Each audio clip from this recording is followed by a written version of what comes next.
कि एक दिन जिंदगी से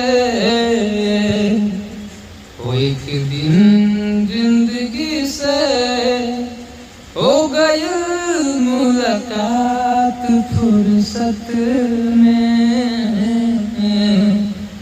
कि एक दिन जिंदगी से हो गई मुलाकात फुर्सत में।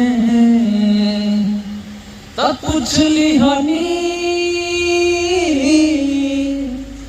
सवालात फुर्सत में। हाँ तब पूछली हनी सवालात फुर्सत में। एक दिन जिंदगी से